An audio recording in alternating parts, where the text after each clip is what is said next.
Je vous propose de méditer sur un passage de l'Évangile de Luc au chapitre 24, versets 46 à 53.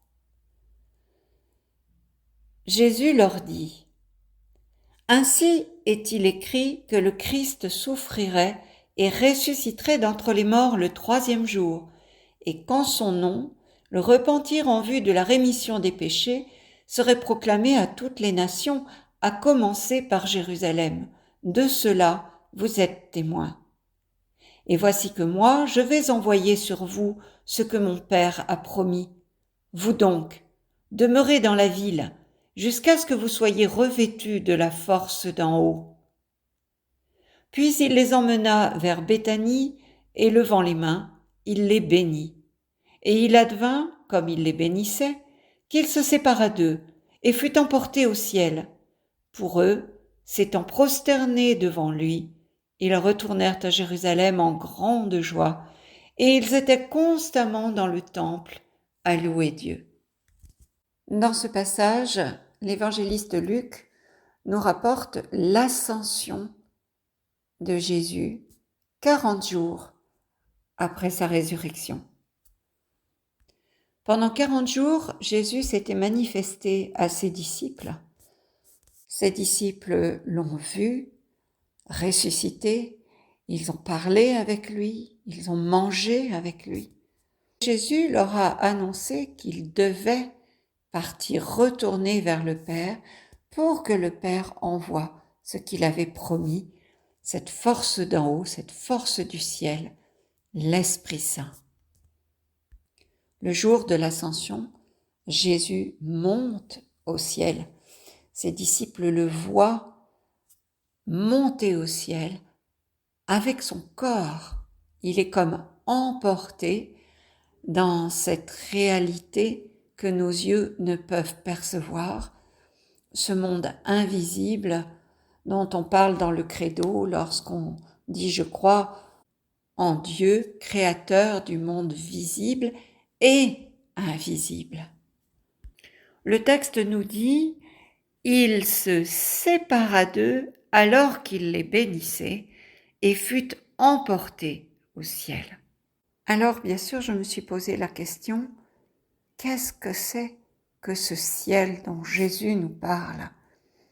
Et lorsqu'on lit ce passage et en le relisant, ce verset, il advint comme il les bénissait, qu'il se sépara d'eux et fut emporté au ciel, je me suis représenté cet instant où Jésus est en train de bénir et pendant qu'il bénit ses disciples, les bras écartés, les mains dirigées vers eux dans cette posture de la bénédiction, eh bien, il est enlevé au ciel. Alors, la dernière image que ses disciples ont de lui, c'est Jésus qui les bénit. C'est sa bénédiction. Et on peut se dire qu'aujourd'hui, Jésus bénit chacun de nous. Il est au ciel celui qui nous bénit. Non pas le Dieu qui nous juge, le Dieu de l'Ancien Testament, mais ce Dieu qui bénit. Ce Dieu qui veut nous attirer par son amour. Jésus est le trait d'union entre le ciel et la terre. Il fait le lien entre le ciel et la terre. Comme il le dit dans le Notre Père, dans cette prière qu'il nous a apprise, « Que ta volonté soit faite, dit-il, en parlant à son Père, sur la terre comme au ciel. » Et Jésus est celui qui a réalisé pleinement cela. Il est descendu du ciel pour faire la volonté de son Père sur cette terre et ainsi nous montrer le chemin du ciel. Puisqu'il dit à ses disciples « Où je vais, vous connaissez le chemin ». Ce chemin passe par faire la volonté de notre Père, de notre Dieu, sur cette terre, dès ici-bas. En Jean 3, versets 12 et 13, au pharisien Nicodème, Jésus dit « Si vous ne croyez pas quand je vous ai parlé des choses terrestres, comment croirez-vous quand je vous parlerai des choses célestes ? Personne n'est monté au ciel, si ce n'est celui qui est descendu du ciel, le Fils de l'homme qui est dans le ciel. » Voyez, Jésus dit qu'il est dans le ciel, alors même que lorsqu'il parle à Nicodème, il est bien là, physiquement présent, mais il se dit dans le ciel, alors qu'il est sur la terre. Donc Jésus est vraiment ce trait d'union, il est à la fois au ciel et sur la terre. Et le prophète Jean-Baptiste, son précurseur, le dit lui-même en Jean 3, versets 31 à 34. « Celui qui vient d'en haut est au-dessus de tous. Celui qui est de la terre est terrestre et parle en terrestre. Celui qui vient du ciel témoigne de ce qu'il a vu et entendu, et son témoignage, nul ne l'accueille. Qui accueille son témoignage certifie que Dieu est véridique. En effet, celui que Dieu a envoyé prononce les paroles de Dieu, car il donne l'Esprit sans mesure. » Alors oui, étant donné que personne d'autre n'est monté au ciel et n'en est revenu, comme Jésus, personne n'est qualifié comme lui pour parler des réalités célestes. Jésus dit bien que lui seul a vu le Père et peut le faire connaître. En Jean 1, 18, nous lisons « Personne n'a jamais vu Dieu.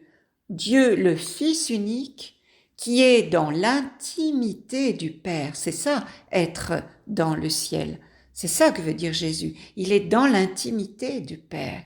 Et celui qui l'a fait connaître. Ainsi, nous ne pouvons accéder à cette intimité, ces réalités du ciel, qu'en étant unis au Christ. En Jean 14, verset 8, à Philippe, qui lui demande de leur montrer le Père, il répond « Celui qui m'a vu a vu le Père. » Et puis un peu plus loin, « Le Père qui demeure en moi, c'est lui qui agit, qui fait ses œuvres.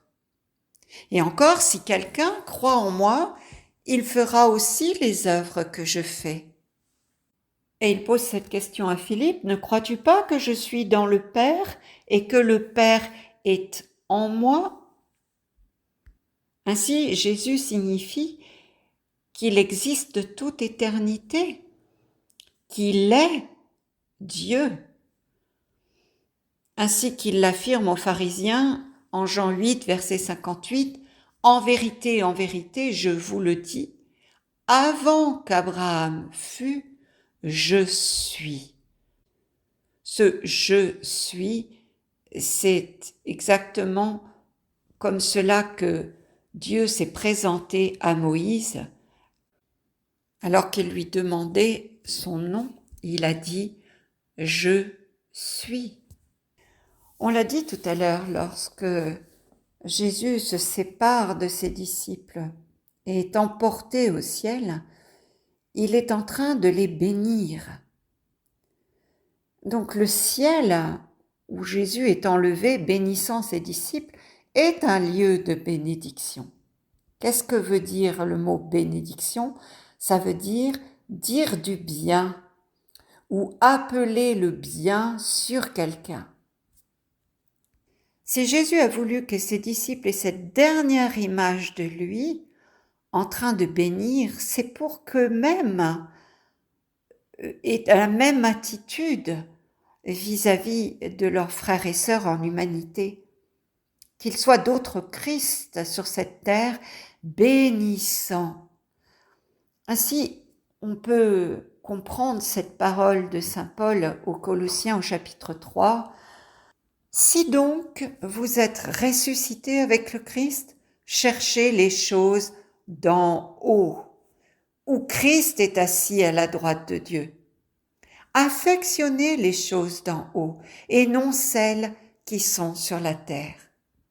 Et un peu plus loin, je crois le verset 12, ainsi donc, comme des élus de Dieu, saints et bien-aimés, revêtez-vous d'entrailles de miséricorde, de bonté, d'humilité, de douceur, de patience.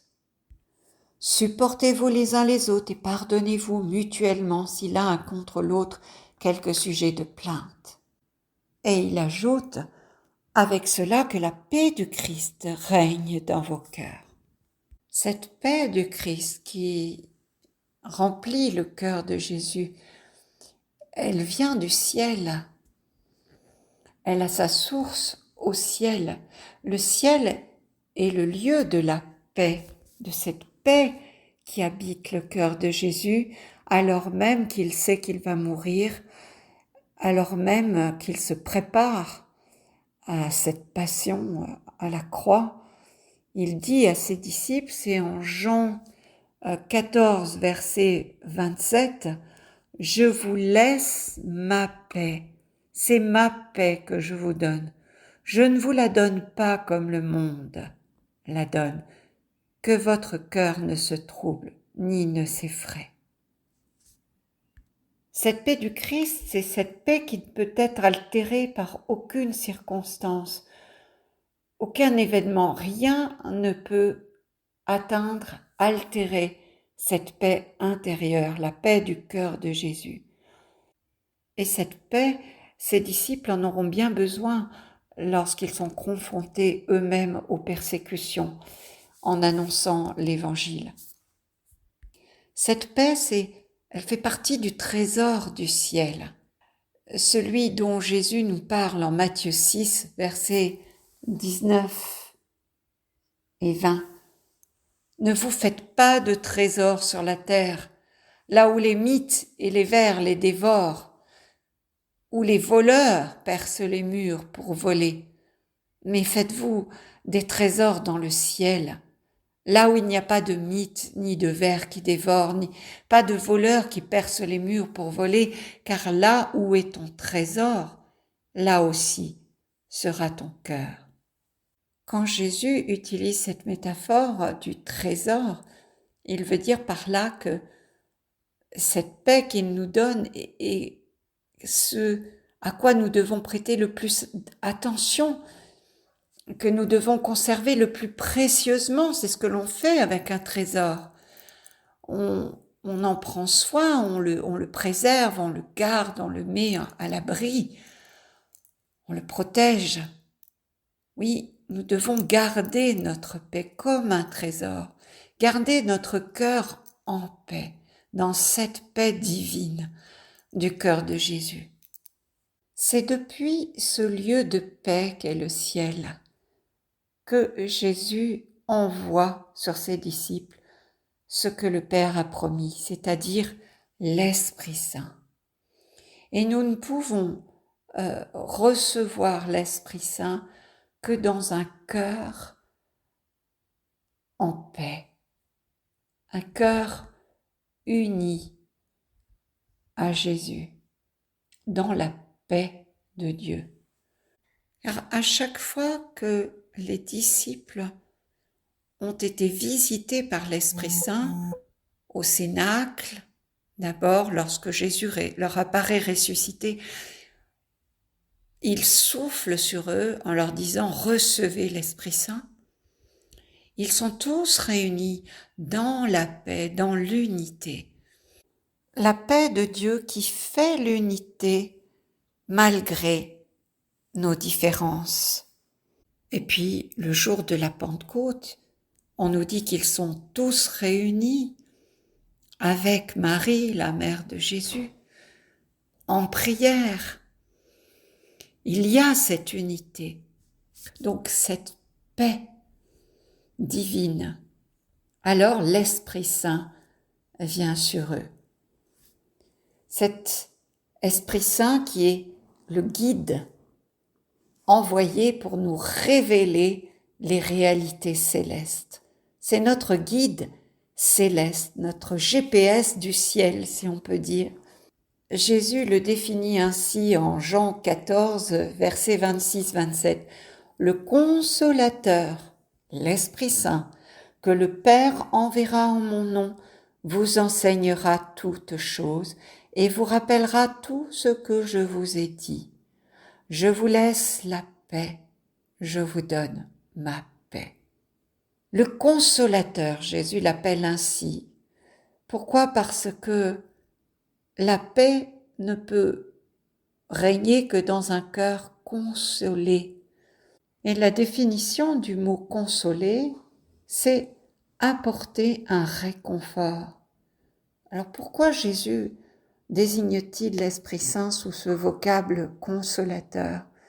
Parce qu'il sait que ses disciples, lorsqu'ils vont partir en mission pour répandre l'Évangile, vont être confrontés à des tribulations, à des persécutions. Et le démon, par tous les moyens, va tenter de s'opposer à cette œuvre. Alors ils auront, comme nous aujourd'hui, avons besoin de l'Esprit Saint pour être réconfortés, pour trouver la force de continuer, d'avancer, même quand il y a des difficultés. Ce que guide l'Esprit Saint, même s'ils vivent dans le monde avec toutes les contraintes que ce monde oppose à la foi, ne sont pas du monde. Jésus dit en Jean 17,16 que ses disciples ne sont pas du monde, comme moi, je ne suis pas du monde. Donc Jésus nous dit que nous sommes en réalité, nous ses disciples, citoyens du ciel. Jésus y est entré le premier parce qu'il en venait déjà et il est cette porte par laquelle nous pouvons passer pour devenir citoyens du ciel.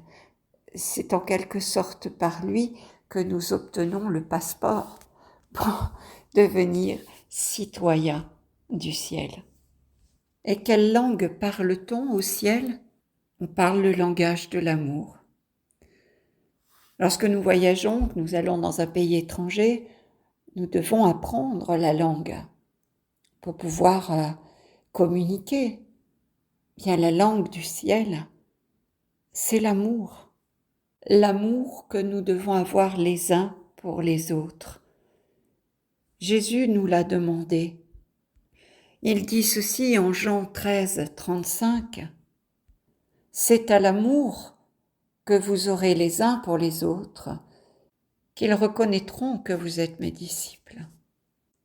Le ciel est invisible, les réalités du ciel sont invisibles.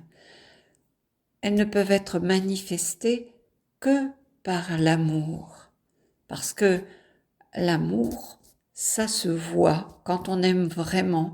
Il y a de l'unité, il y a de la tendresse, il y a de la charité, il y a des gestes de bénédiction, d'attention, de partage, et tout ça, ça se voit.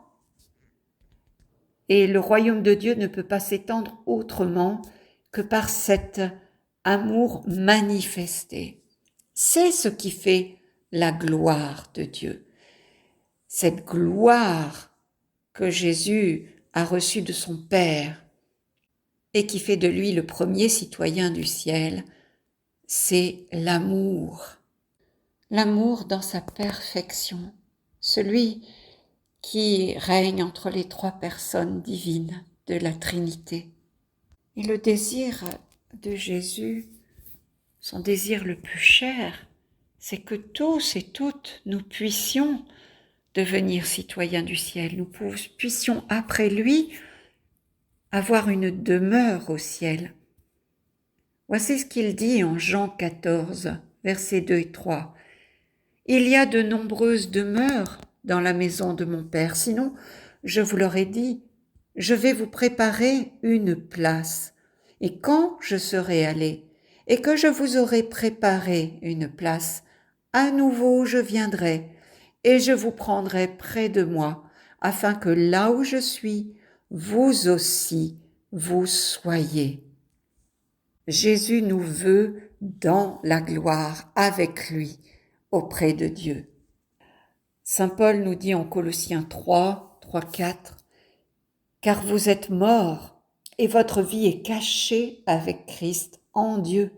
Quand Christ, votre vie, paraîtra, alors vous paraîtrez aussi avec lui dans la gloire. » Parce que Jésus nous aime, parce qu'il est du ciel et au ciel, il nous voit dans la meilleure version de nous-mêmes, la version spirituellement aboutie, celle que Dieu nous appelle à devenir, pour devenir pleinement citoyens du ciel et y entrer pour la vie éternelle et bienheureuse qui nous est promise.